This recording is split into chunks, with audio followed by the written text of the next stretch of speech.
आज हम बात करेंगे एक ऐसी किताब की जिसे डॉक्टर जोसेफ मर्फी ने लिखा है और जिसने करोड़ों लोगों की जिंदगी में चमत्कार किए हैं और उनकी जिंदगी को पूरी तरह बदल दिया है। जी हाँ, हम बात कर रहे हैं the power of your subconscious mind की। इस किताब को हल्के में ना लें, इसे अनदेखा करने की गलती ना करें। यह किताब अवचेतन मन, सबकॉन्शियस माइंड पर लिखी गई अब तक की सबसे बेहतरीन किताब है। डॉ जोसेफ मर्फी ने अपना अधिकतर समय पूर्वी देशों के धर्मों का अध्ययन करने में बिताया। इस शोध के दौरान उन्होंने भारत में भी कई वर्षों तक रहकर अध्ययन किया। दुनिया के सभी प्रमुख धर्मों का अध्ययन करने के बाद वे इस निष्कर्ष पर पहुंचे कि संपूर्ण सृष्टि में एक बहुत बड़ी शक्ति विद्यमान है और वह शक्ति हमारे अंदर है।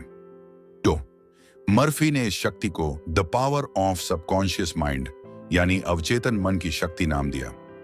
जब आप अपने अवचेतन मन की जादुई शक्ति को इस्तेमाल करना सीखेंगे तो आपकी जिंदगी में चमत्कार होने लगेंगे। आप वह सब कुछ प्राप्त कर पाएंगे जिसे आप पाना चाहते हैं। आप वह हर मंजिल पालेंगे जिसे आप हासिल करना चाहते हैं। आप इतना धन कमा पाएंगे कि जिसकी आपने कल्पना भी नहीं की होगी। इस किताब में कुल 20 अध्याय हैं जो हमें सफलता की सीढ़ियों तक ले जा सकते हैं। इनसे हम जो कुछ भी चाहते हैं उसे प्राप्त कर सकते हैं।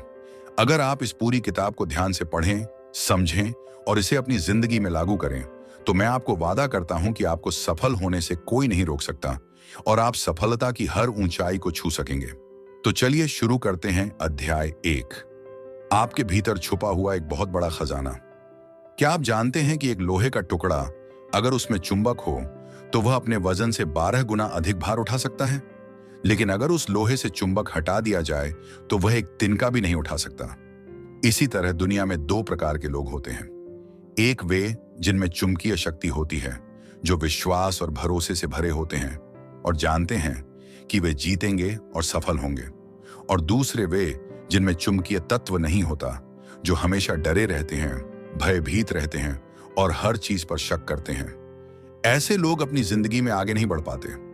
आप भी चुंबकीय व्यक्ति बन सकते हैं, बशर्ते आप इतिहास के सबसे बड़े रहस्य को समझें, अवचेतन मन की शक्ति। इसे समझें और इसे लागू करना शुरू करें। अब हम समझेंगे कि यह अवचेतन मन क्या है।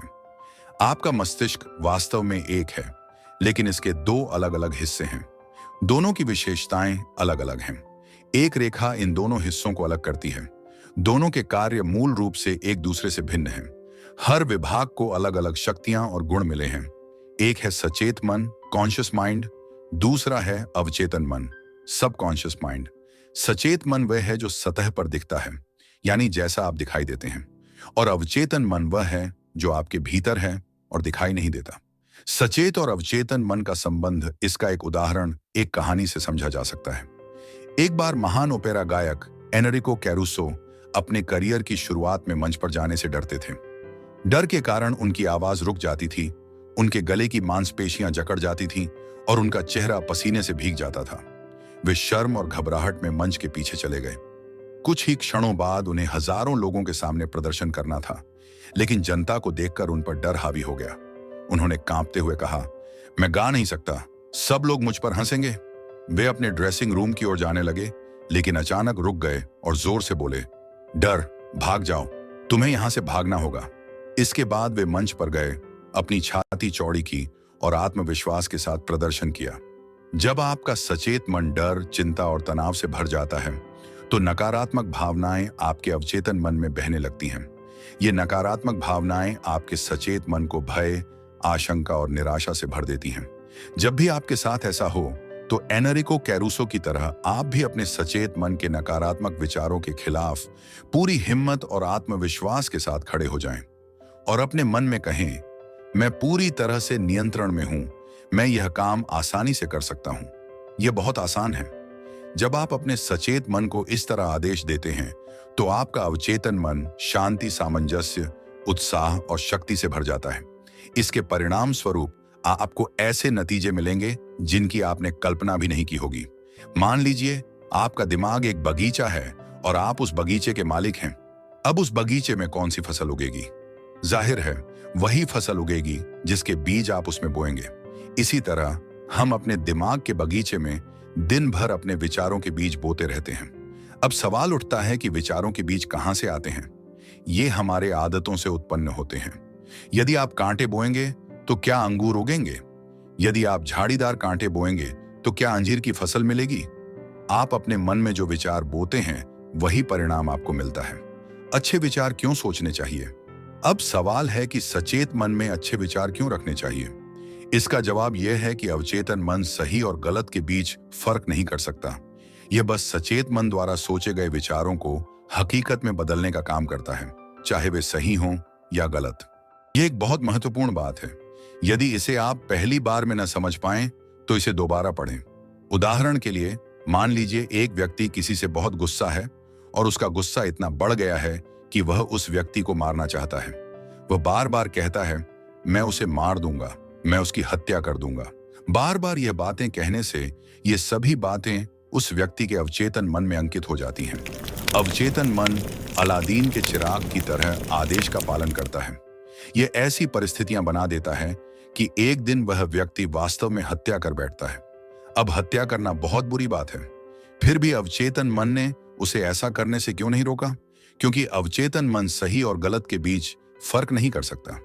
इसी तरह यदि एक छात्र परीक्षा में टॉप करना चाहता है और बार बार कहता है, मैं टॉप करूंगा, जब यह विचार वह अपने अवचेतन मन में बार बार अंकित करता है तो अवचेतन मन भी आदेश मानता है और ऐसी परिस्थितियां बना देता है कि छात्र इतनी मेहनत करता है कि वह सच में परीक्षा में टॉप करता है।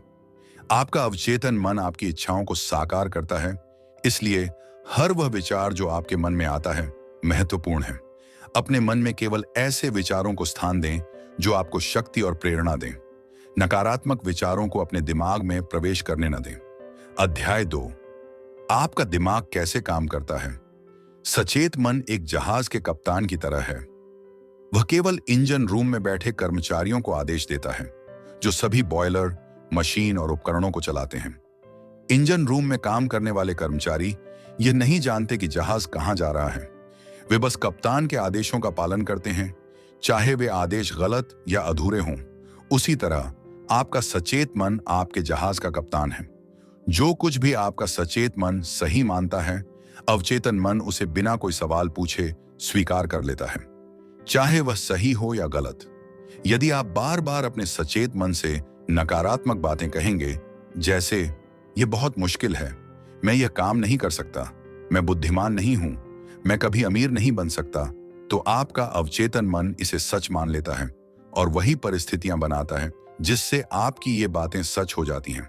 लेकिन अगर आप इसके विपरीत कहते हैं, यह बहुत आसान है, मैं बहुत बुद्धिमान हूं, मैं अमीर बन सकता हूं, मैं यह कार खरीद सकता हूं, तो आपका अवचेतन मन इसे भी सच मान लेता है और ऐसी परिस्थितियां बनाता है कि आप अपनी इच्छाओं को पूरा कर सकें।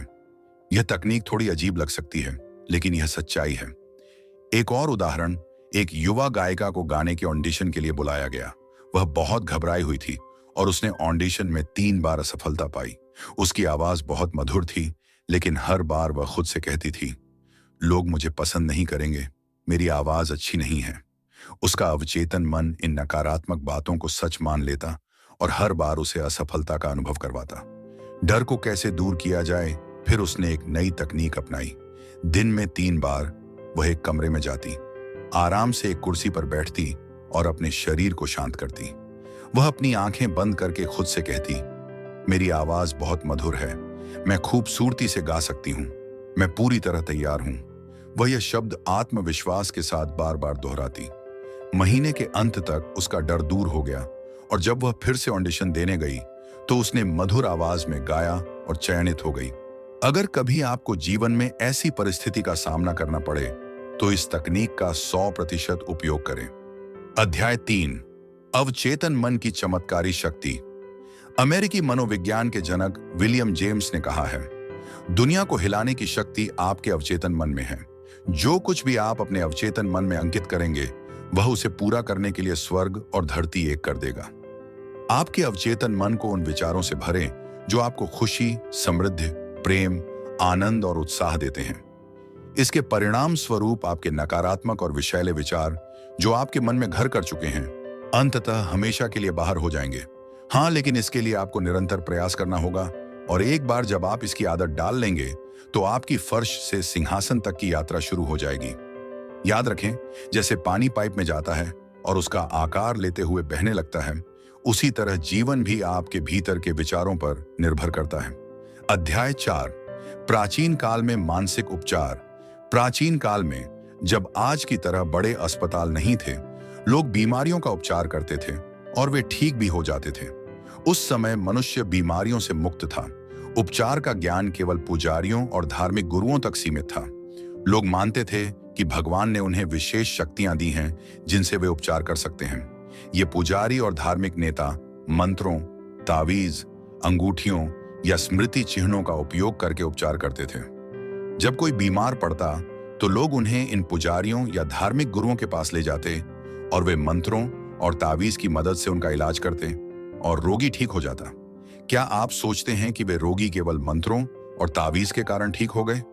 लेखक कहते हैं कि वे केवल मंत्रों और तावीज के कारण ठीक नहीं हुए, बल्कि उनके अवचेतन मन की शक्ति के कारण ठीक हुए। अध्याय 5, आधुनिक युग में मानसिक उपचार। जिस प्रकार प्राचीन काल में पुजारी और धार्मिक गुरु लोगों का उपचार करते थे, उसी प्रकार आज के आधुनिक युग में भी उपचार होना चाहिए। डॉक्टर और अस्पताल तो हैं, लेकिन एक पुरानी कहावत है कि डॉक्टर घाव पर पट्टी करता है और भगवान उसे ठीक करता है। यहां भगवान शब्द का अर्थ अवचेतन मन से है।